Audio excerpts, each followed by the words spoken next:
Reagan's popularity cut across the generations. He mixed starry-eyed optimism with steely-eyed determination to stare down the Soviet Union, which he labeled an evil empire.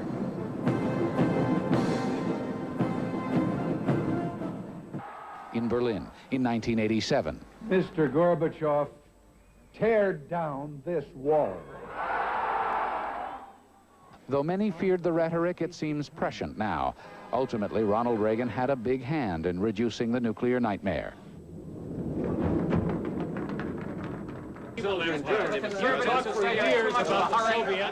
But domestically, it appears the bloom is fading from the Reagan rose, and the coalition is in peril. A decade ago, Reaganomics signaled a bold attempt to cut taxes and government spending and generate growth. This one was 2 months late, and it's 1,057 pages long, weighing 14 pounds.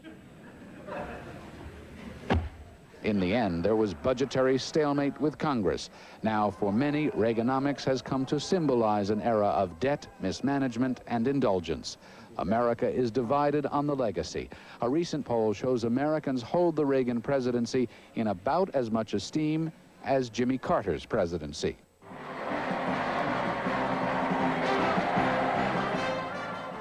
George Bush assumed the Reagan mantle in New Orleans 4 years ago, but recession, a broken tax pledge, and communism's collapse have led to widespread defections.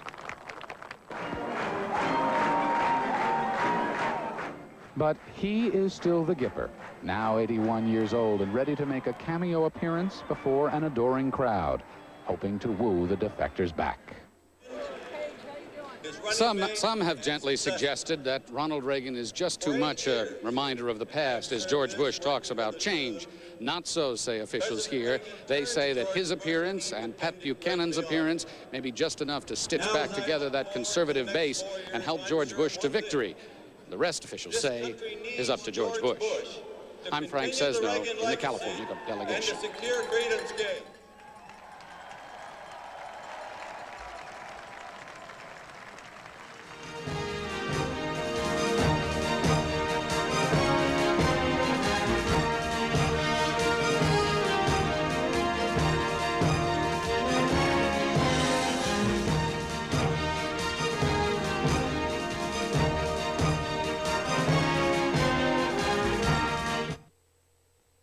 CNN's coverage of the Republican National Convention is brought to you by Merrill Lynch. We're bullish on the future.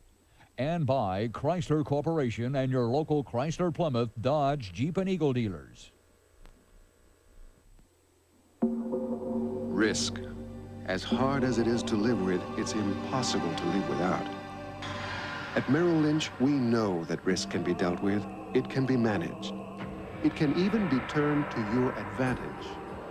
To do that, you need a partner who understands it and can help you turn a world of risk into a world of opportunity.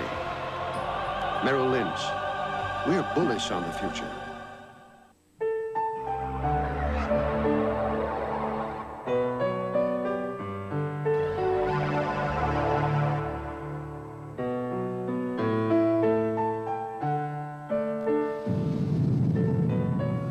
Chrysler Fifth Avenue at $22,000, the perfect balance between self-indulgence and common sense.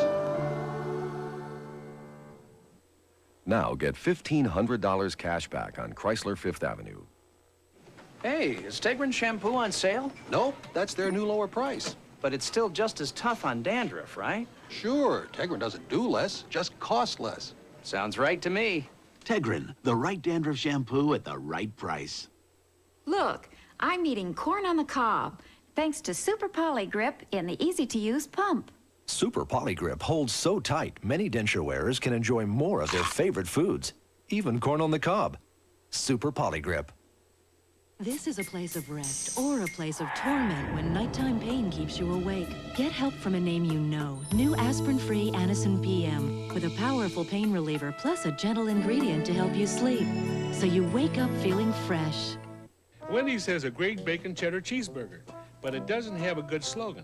So people have been trying to help me write one because they really like the sandwich.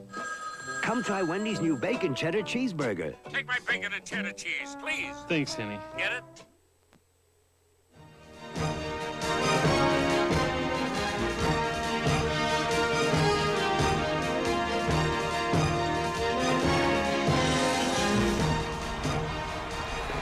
The Gipper is at the podium. And Bernie, on the floor, you'll see signs that say Reagan 96. For a lot of Republicans, the election of Ronald Reagan in 1980 was the year one. For them, all history started when Ronald Reagan was elected and he brought in a Republican Senate. And they all came out from under Reagan's mandate. The grand old man of the grand old party, 81 years old. Looking great. Many of his followers there, the Reagan-Bush years. We've been hearing that throughout the evening, certainly from Pat Buchanan. Ronald Reagan did this, Ronald Reagan did that. Took him quite a while to get around to talking about George Bush. Well, as Frank indicated in his piece, the Americans are now mixed about Ronald Reagan. They're about divided of whether they approve or disapprove of his legacy. I think he gets credit for having done what he was elected to do, namely curb inflation and restore the nation's sense of military security, but at the cost of a tremendous debt. Did you see what he just did? So conscious of time and prime time, he looked at his watch. Yes. He looked at his watch because he knows he's a half hour behind schedule. It's now 11 o'clock Eastern time. And half the country lives in the East Coast time zone, and for them, prime time is ending. I think a lot of them will stay up to watch this speech.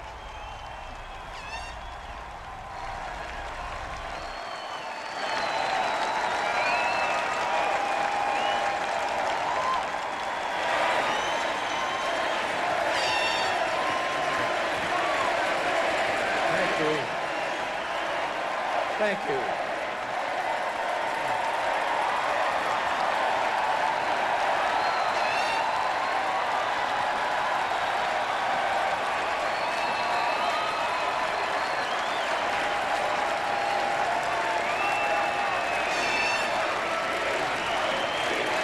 Thank you.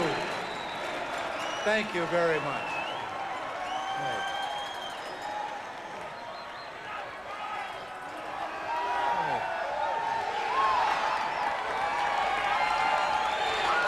Thank you. Thank you. Thank you, Paul, for that kind introduction. And Mr. Chairman, delegates, friends, fellow Americans, thank you so very much for that welcome.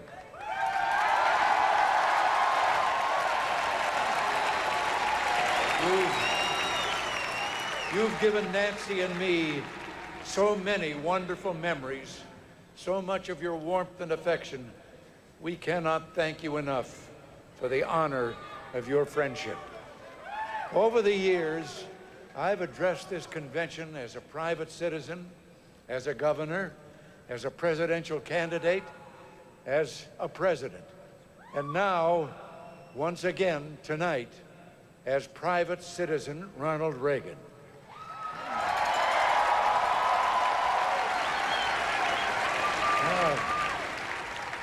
Tonight is a very special night for me. Of course, at my age, every night's a special night.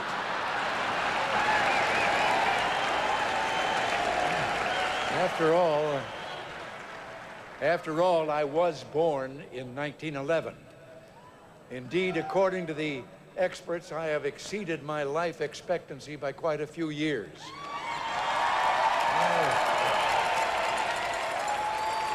Now, this is a source of great annoyance to some, especially those in the Democratic Party.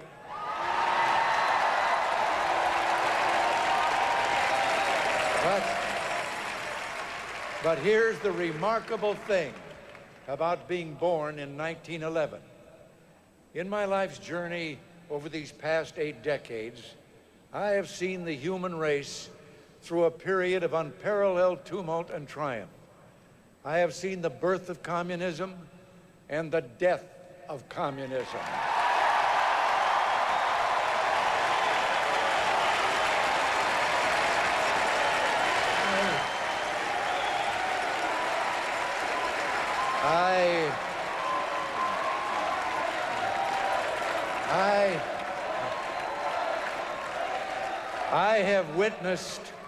I have witnessed the bloody futility of 2 world wars and Korea, Vietnam, and the Persian Gulf.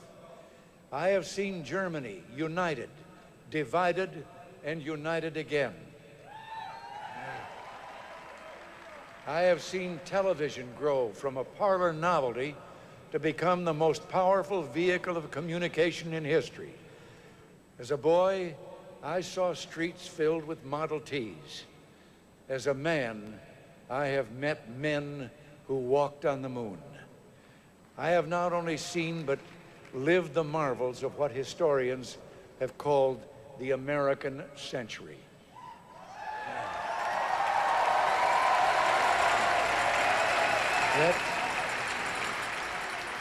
Yet tonight is not a time to look backward. For while I take inspiration from the past, like most Americans, I live for the future.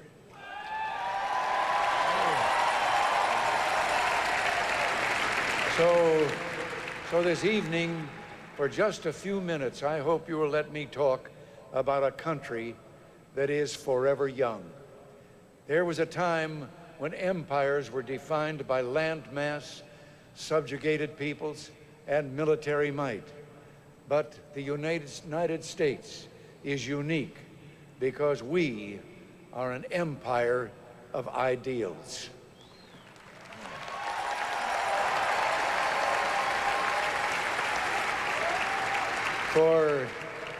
For 200 years, we have been set apart by our faith in the ideals of democracy, of free men and free markets, and of the extraordinary possibilities that lie within seemingly ordinary men and women.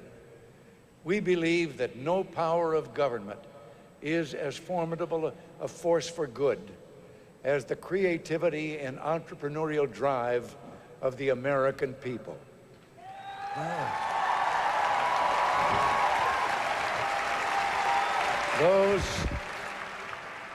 Those are the ideals that invented revolutionary technologies and a culture envied by people everywhere. This powerful sense of energy has made American synonymous for opportunity the world over. And after generations of struggle, America is the moral force that defeated communism.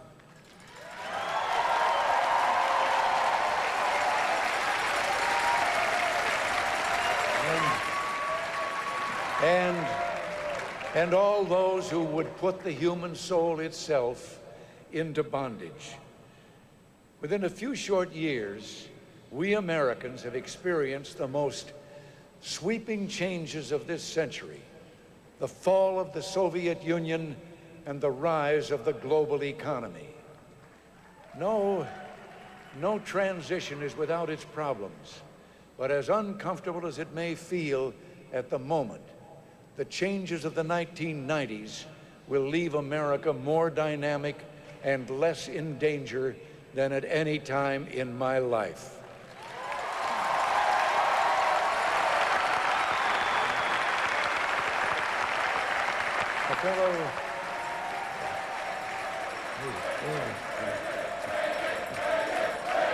Thank you.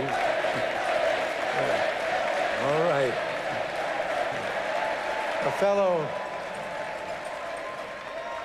A fellow named James Allen once wrote in his diary, "Many thinking people believe America has seen its best days."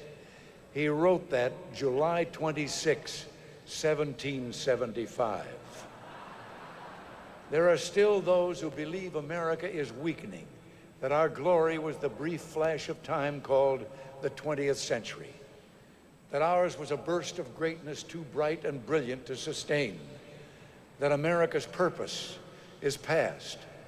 My friends, I utterly reject those views.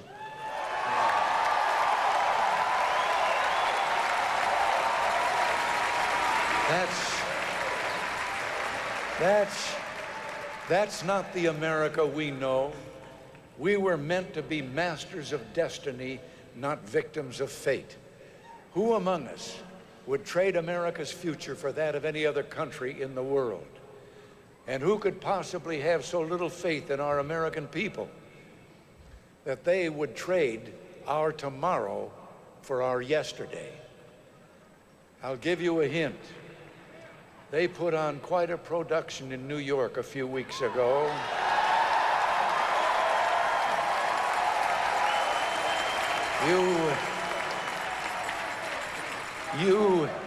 You might even call it slick.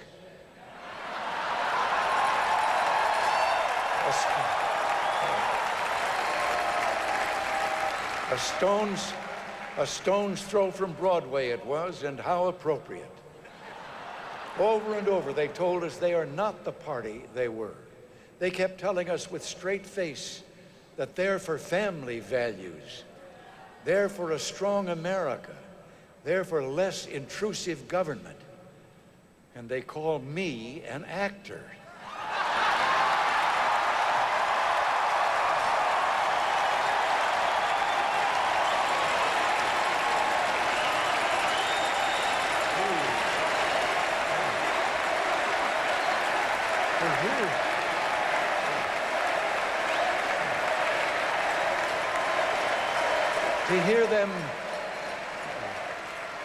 To hear them talk, you'd never know that the nightmare of nuclear annihilation has been lifted from our sleep. You'd never know that our standard of living remains the highest in the world.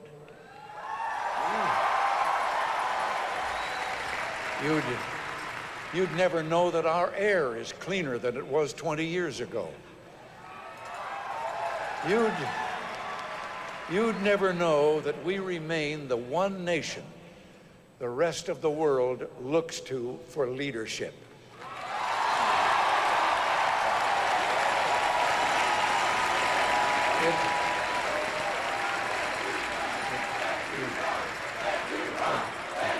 All right.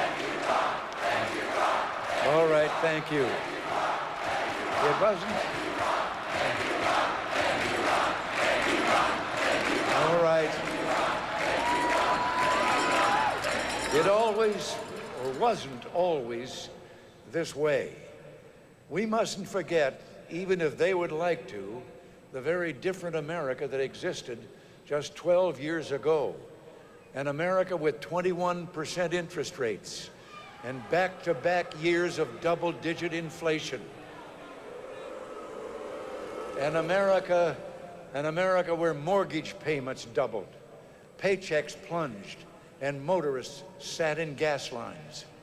An America whose leaders told us it was our own fault, that ours was a future of scarcity and sacrifice, and that what we really needed was another good dose of government control and higher taxes.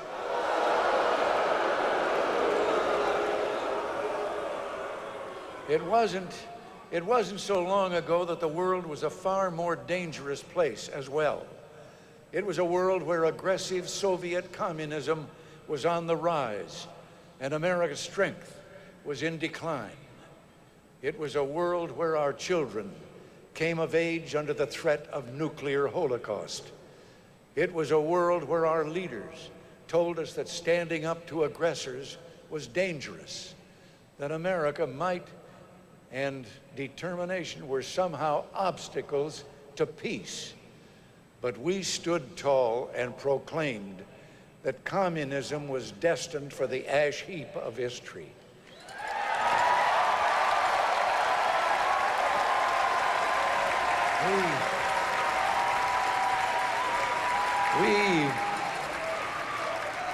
We never heard so much ridicule from our liberal friends. The only thing that got them more upset was two simple words: evil empire.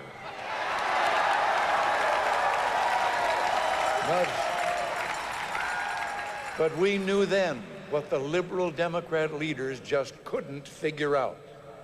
The sky would not fall if America restored her strength and resolve. The sky would not fall if an American president spoke the truth. The only thing that would fall was the Berlin Wall.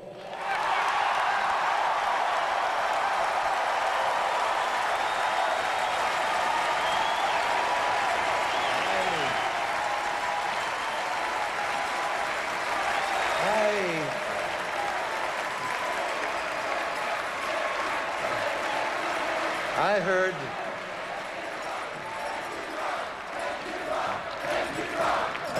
All right. Thank you. I heard those speakers at that other convention saying, we won the Cold War. And I couldn't help wondering just who exactly do they mean by we?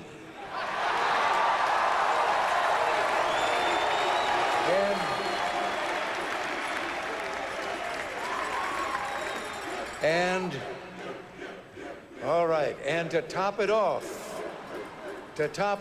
they even tried to portray themselves as sharing the same fundamental values of our party. But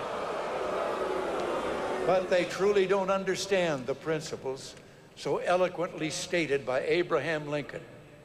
Quote, you cannot strengthen the weak by weakening the strong. You cannot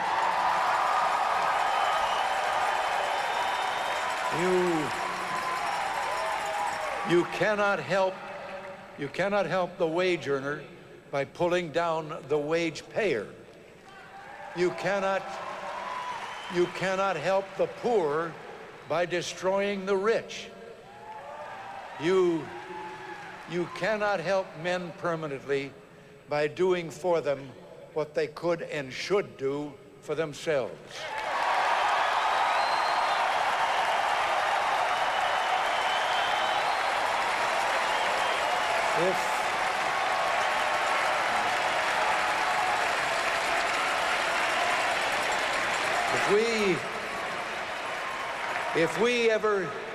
If we ever hear the Democrats quoting that passage by Lincoln and acting like they mean it, then, my friends, we will know that the opposition has really changed. Until then, when we see all that rhetorical smoke billowing out from the Democrats, well, ladies and gentlemen, I'd follow the example of their nominee. Don't inhale.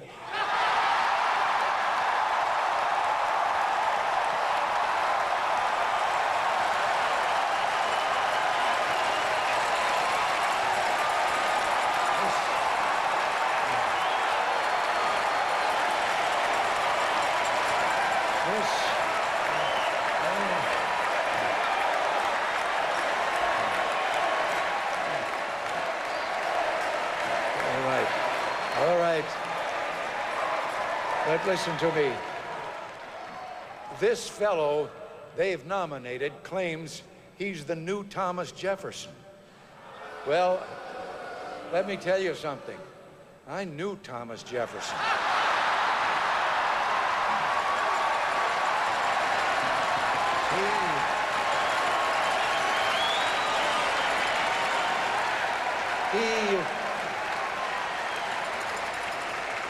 He was a friend of mine. And Governor, you're no Thomas Jefferson.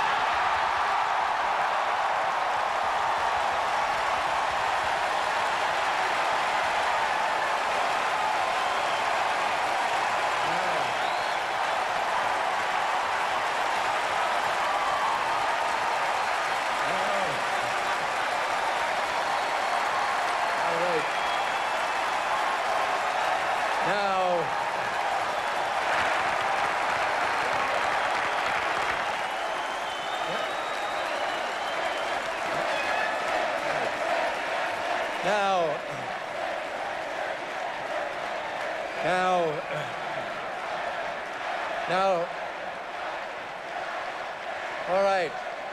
all right, but now let's not dismiss our current troubles. But where they see only problems, I see possibilities as vast and diverse as the American family itself. Even as we meet the rest of the world is astounded by the pundits and finger pointers who are so down on us as a nation. Well, I've said it before, and I'll say it again. America's best days are yet to come.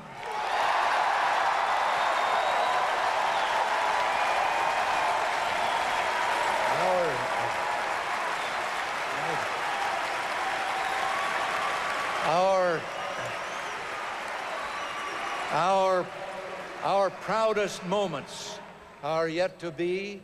Our most glorious achievements are just ahead. America remains what Emerson called her 150 years ago, the country of tomorrow. What a wonderful description, and how true. And yet tomorrow might never have happened had we lacked the courage in the 1980s to chart a course of strength and honor.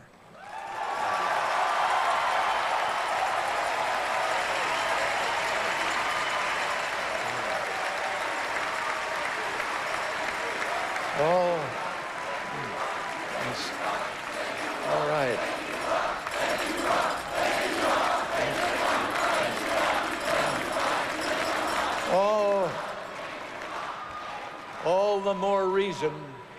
All the more reason no one should underestimate the importance of this campaign and what the outcome will mean. The stakes are high. The presidency is serious business. We cannot afford to take a chance.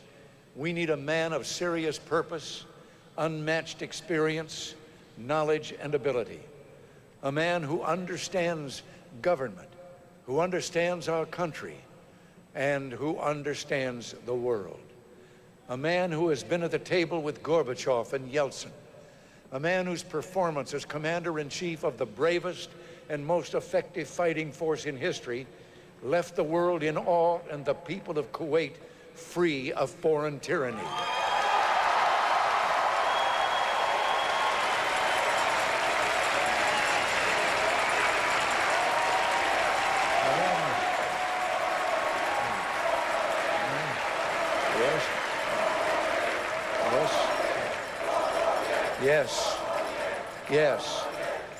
Yes. 4 more years, a man who has devoted more than half his life to serving his country. A man of decency, integrity, and honor. And tonight, I come to tell you that I warmly, genuinely, wholeheartedly support the re-election of George Bush as President of the United States.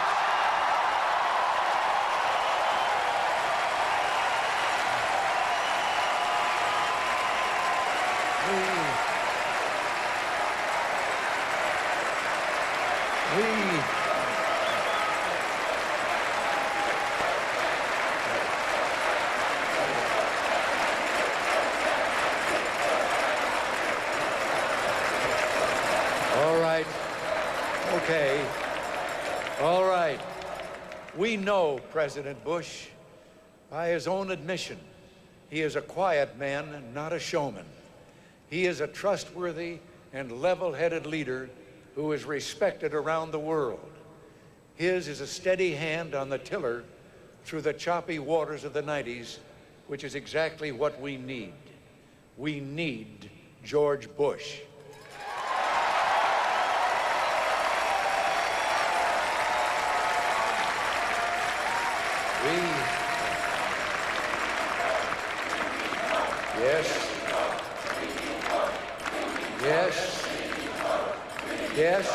Yes, we need Bush. We also need another real fighter, a man who happens to be with us this evening, someone who has repeatedly stood up for his deepest convictions. We need our Vice President, Dan Quayle.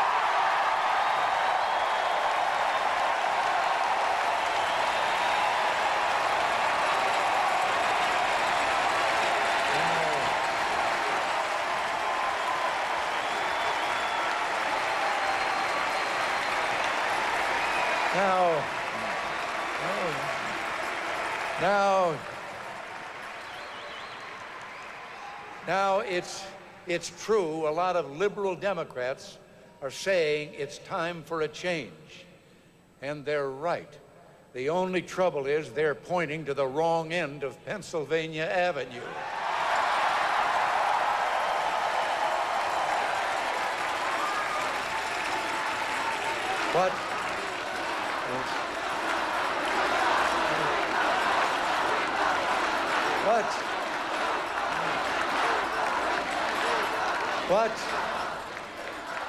What we should change is a Democratic Congress that wastes precious time on partisan matters of absolutely no relevance to the needs of the average American.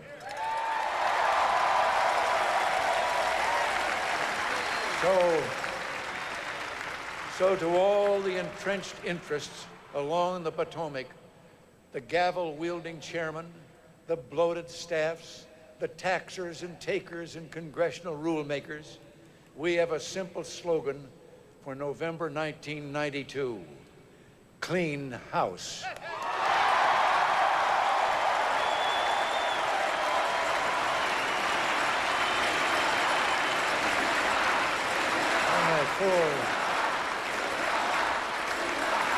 Right.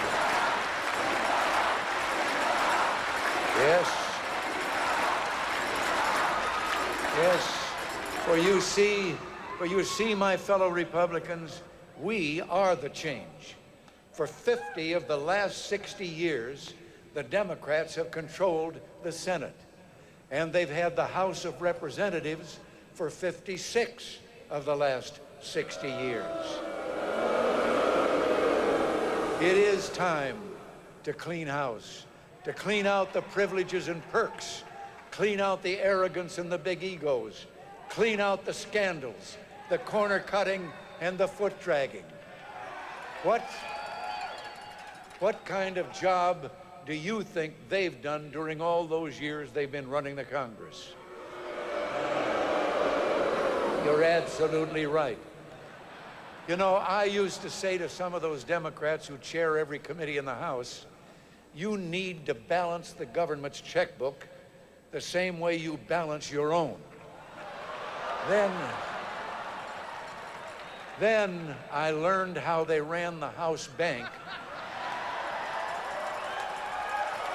and I realized that was exactly what they had been doing.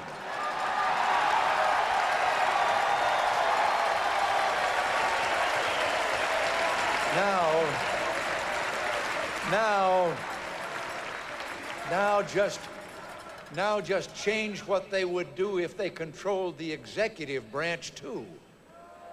This is the 21st presidential election in my lifetime, the 16th in which I will cast a ballot.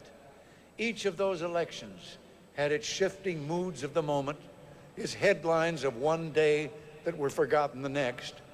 There have been a few more twists and turns this year than in others, a little more shouting about who was up or down, in or out, as we went about selecting our candidates. But now we have arrived, as we always do, at the moment of truth, the serious business of selecting a president. Now is the time for choosing. As it did 12 years ago, and as we have seen many times in history, our country now stands at a crossroads. There is widespread doubt about our public institutions and profound concern not merely about the economy, but about the overall direction of this great country. And as they did then, the American people are clamoring for change and sweeping reform. The question we had to ask 12 years ago is the question we ask today. What kind of change can we Republicans offer the American people? Some might believe that the things we've talked about tonight are irrelevant to the choice.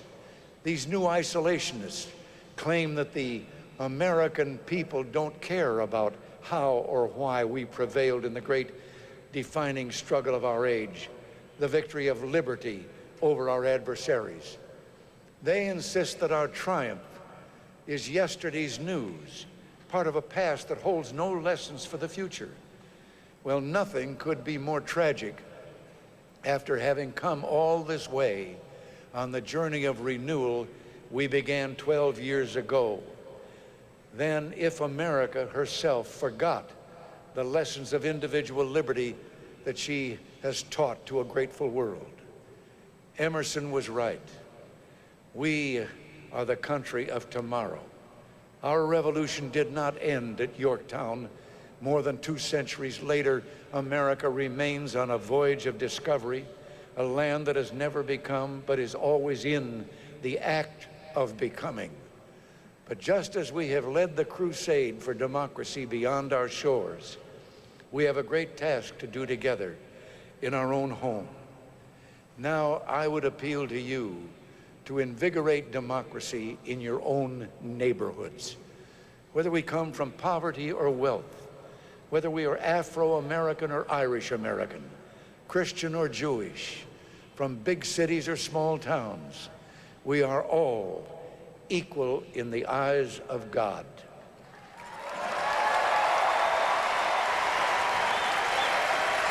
Yes.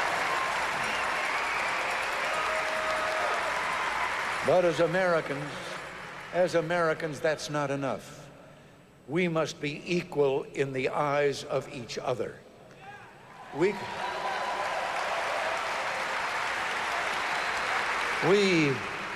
can no longer judge each other on the basis of what we are, but must instead start finding out who we are.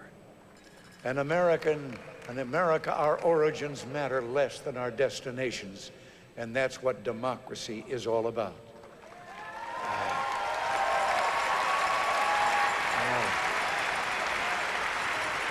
A decade after we summoned America to a new beginning, we are beginning still. Every day brings fresh challenges and opportunities to match. With each sunrise, we are reminded that millions of our citizens have yet to share in the abundance of American prosperity. Many languish in neighborhoods riddled with drugs and bereft of hope. Still others hesitate to venture out on the streets for fear of criminal violence.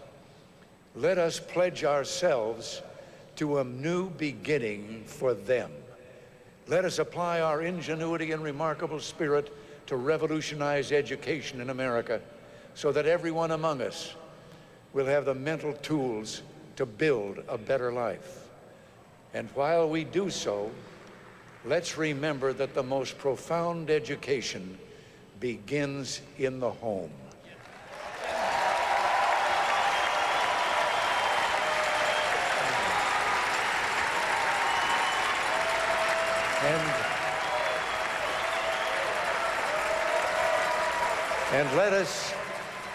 And let us harness the competitive energy that built America into rebuilding our inner cities so that real jobs can be created for those who live there and real hope can rise out of despair.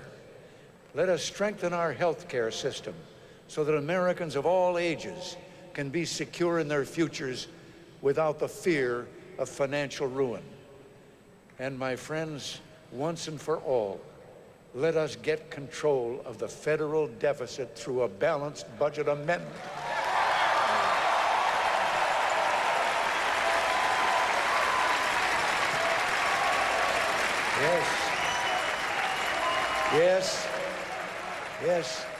Yes, a budget amendment and a line item veto for the president.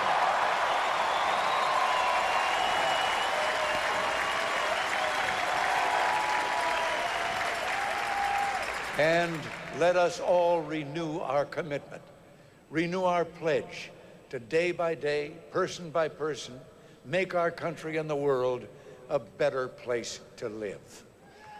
Then when the nations of the world turn to us and say, America, you are the model of freedom and prosperity, we can turn to them and say, you ain't seen nothing yet.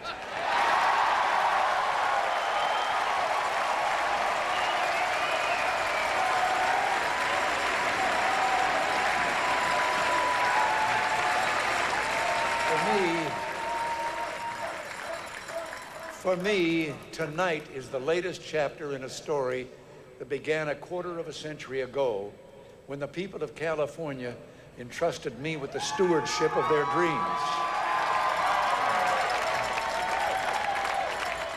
My fellow citizens, those of you here at this hall, and those of you at home, I want you to know that I have always had the highest respect for you, for your common sense and intelligence, and for your decency. I have always believed in you and in what you could accomplish for yourselves and for others. And whatever else history may say about me when I'm gone, I hope it will record that I appealed to your best hopes, not your worst fears, to your confidence rather than your doubts. My dream is that you will travel the road ahead with liberty's lamp guiding your steps and opportunity's arm steadying your way. My fondest hope for each one of you, and especially for the young people here, is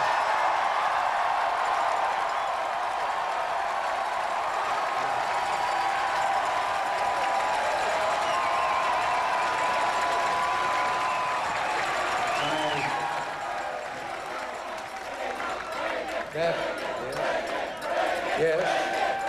All right.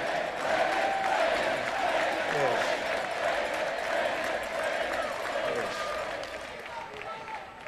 And what this is, my hope is that you will love your country, not for her power or wealth, but for her selflessness and idealism.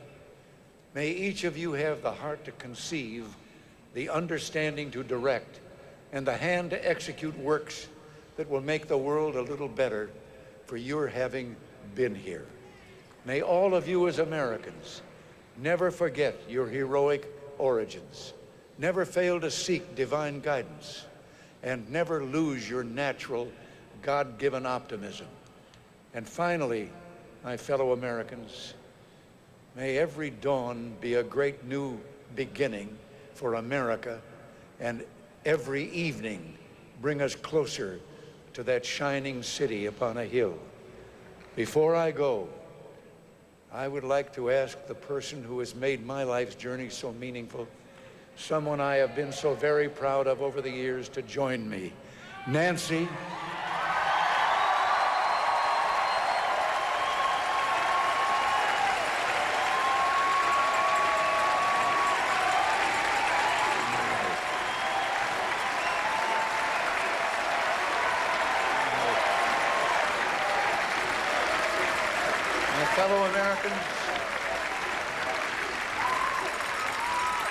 My fellow Americans, on behalf of both of us, goodbye, and God bless each and every one of you, and God bless this country we love.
Well, the man who had a hand in helping the former president write this speech said that part of this speech would be a walk down memory lane. Indeed it was. You know, he used some of his old famous phrases. You ain't seen nothing yet. The shining city on the hill. The trouble is when you do that, you remind people of phrases that you haven't used in a speech like this. For example, ask yourself if you're better off than you were 4 years ago. And I think that's a phrase we will not hear used much by the Republicans at this convention. He also used the phrase that Reagan used 4 years ago in 1988. He said, "We are the change."